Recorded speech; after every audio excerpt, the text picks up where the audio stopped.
What new hobbies have you picked up this year and would you recommend them to others?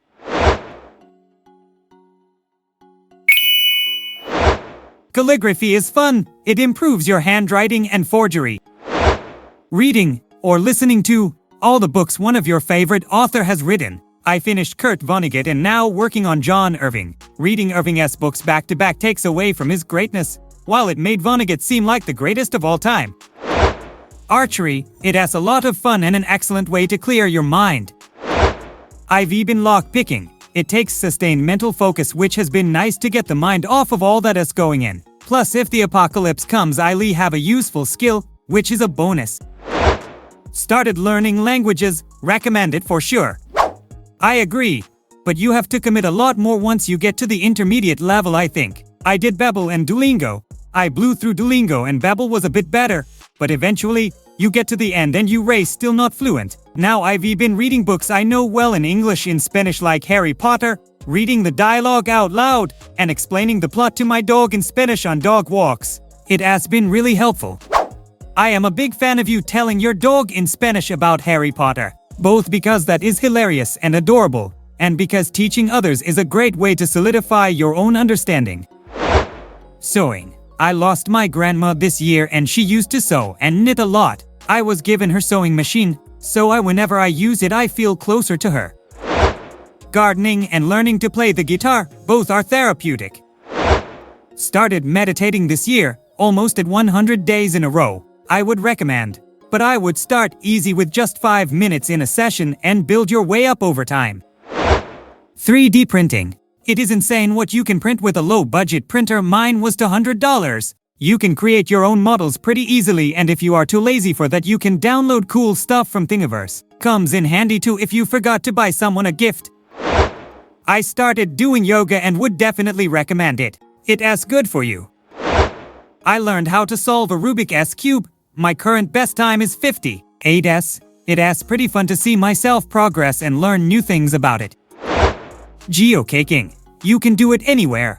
All you need is a phone with decent service. We started doing it with my 8-year-old and she loves it. We camp a lot throughout our state, but obviously haven't been able to do touristy things this year. This gives us a way to look for new places without being around a lot of people.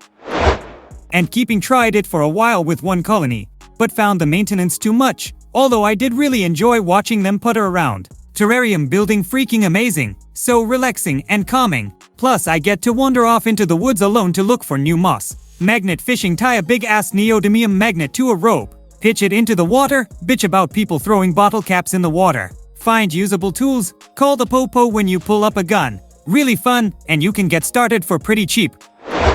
Growing edible plants. Quick growing like lettuce or basil, herbs, and baking breads are really satisfying pretty quickly. Meditation is great, but it takes a while for it to benefit you. It kind of rewires your brain, takes time and effort.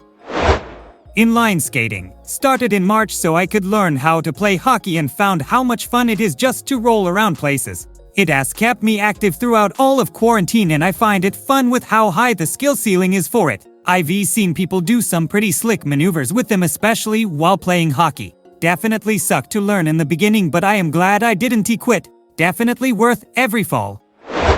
Woodworking. I've made things that I've been able to make a quick buck on. I've also been able to make things I've wanted, like a wooden flag, hat rack, etc. I picked up reading. It is great to read small bits off internet and it sure is improving my vocabulary quite well. I am not an English speaker. Piano. I know some people have already tried, but on my second day of self-teaching, I already knew how to play a song. It is really nice. Once you get into it, you can literally play memes and make your own songs. It is so fun.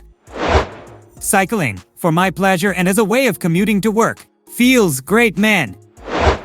I finally started lifting and walking, running. I walk about 510 miles a day and have started lifting at home. Down about 40 pounds and finally at my normal weight for my height, and also notice my arms getting bigger. Definitely feels good. Baking. So far mostly made crumble pies, but planning on making cookies, cinnamon buns, cake, and what other things there might be. It has been really fun so far. Rereading a load of Stephen King books. I would highly recommend it as the guy is a genius. Not a hobby. I built my first PC 3 weeks ago. I am addicted, even though I have neither the need nor the money to build other ones. Fishing. A cheap rod and some maggots and a chair is all that's needed. Mountain biking, because I sold my dirt bike to many areas, are no-go for dirt bikes with extremely heavy fines. Jumping out of airplanes. Highly recommend. Cloud watching. Got a book to identify different clouds and it's very relaxing just to sit in the backyard. Watch the clouds. Learn what they are. Definitely recommend. I've been whacking off more than usual and would absolutely recommend it giving me a handjob to others. A combination of masturbation and naps that I feel qualifies as a form of time travel. Doing my nails. I've never been fussy about how my nails looked before, but I started painting them with regular polish, then wearing press-on nails, and I've recently bought one of the lights to cure gel polish. You can save so much money doing them yourself as opposed to going to a salon. Thanks for watching. Share your story and comment.